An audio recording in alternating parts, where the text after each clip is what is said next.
Good morning. The archaeologists aren't exactly sure how old Magura Cave is in Bulgaria.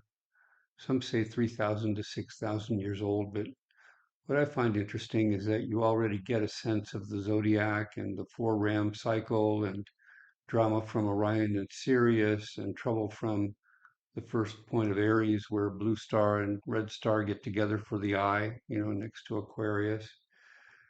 So we're pretty obviously telling a story 25,000 years old, just like at Ojuelos de Jalisco or maybe on one of my favorite rocks. And these sites of ancient initiation of the wise ones are all over the world.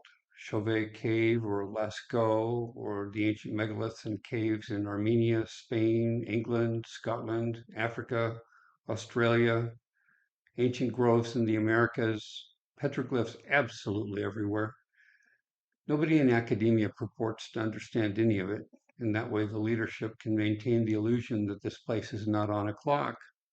But they know it's on a clock, and that's why the goal of the bankers is to steal all your money through every possible means until 2030, when we have to pay our masters of the empire. That's why the control grid of smartphones and chipped cars and Microsoft and Amazon and Google tracking your every purchase and every move. It's never about providing you better service or improving their product. It's about you. Check out The Lion and His Girlfriend. But remember, different religions sex the constellations and planets differently. Venus and Nana can be such a floozy. She gets it on with Mars, and then she gets it on with Saturn, and her husband with the wonky leg, the old god Aquarius, and his alter ego visitor star, just about ready to blow up, casting a net of space rocks all over the lovers. Meanwhile, her father Jupiter, who is about to get back his dowry for his loose daughter, is inviting friends to gather for the shameful spectacle. And your amazing ancestors were trying to make sense of this cosmos, and then they were doing their level best to tell you. And once you get to the end of March, you would best be looking for cover. But don't feel bad for Venus and Mars. Aquarius totally forgives them, knowing all romance just left the building with their adorable head to toe blushing. To the Babylonians, the god needs access to an occasional priestess to upgrade the human genome. So they apprentice the royal daughter, here the daughter of Melishipak II, to the goddess. Both the Jews and the Mandeans remembered Mary, the mother of the last avatar, as a Babylonian royal. I have no idea which side of her family tree they were studying, but the gods can self replicate genetically. It's your DNA and mine that goes through a blender. Again, the message on the stone appears to be that by next spring we should be looking for new management of this place. It's quite literally just around the corner. I would caution you, though, the first avatar you see isn't always the best one. So keep looking for truth, even after they showcase a really great guy doing all the magic tricks. Now, I realize it's probably a bit late in the game to be getting a classical education. However, I would like to put it out there that the wise around the world have always known some of the broad outline of how Genesis unfolds. And for 2,000 years, we've been calling it the revelation. The scary part of it is that they knew some of the signs, and so we would get terrible portents in the heaven every 120 years or so.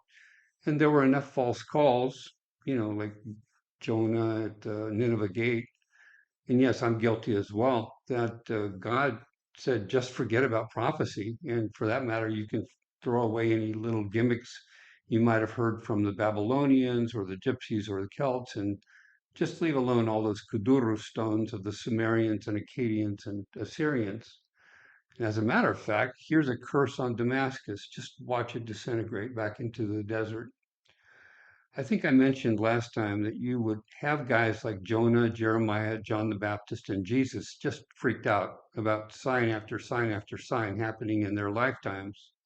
So while I keep suggesting, we should be buying water and food, if only for the marauders after you get out of here, you should also be looking up for strange signs in the heavens, like tornadoes in December or strange new lights near Saturn. And if God wants to make me a fool again, so be it. Apparently, he needs fools as well. I'll keep this one short. If you haven't got an invitation to the underground yet, it's because they don't want to cause a panic. Eventually, there will be a triage of society, and you might be on the list for FEMA to save, or you might be on the list for God to save. And with any luck, you'll make both lists and have some time to figure out why. And you know how Jesus said, "Blessed are the meek, for they shall inherit the earth"? Well, like most everything in the Bible, it's a two-edged sword in order for you to make a decision. Are the meek the ones who did just as Biden and his doctor of the hidden hand ordered? Or are the meek the ones who avoided the jab on the hunch Bill Gates and his cronies are up to no good? I certainly can't tell you that. All I know is that the powers that be announced on the Georgia Guidestones back in about 1980 that the goal is to leave 500 million people on the earth, which implies that 15 out of 16 of us are just surplus.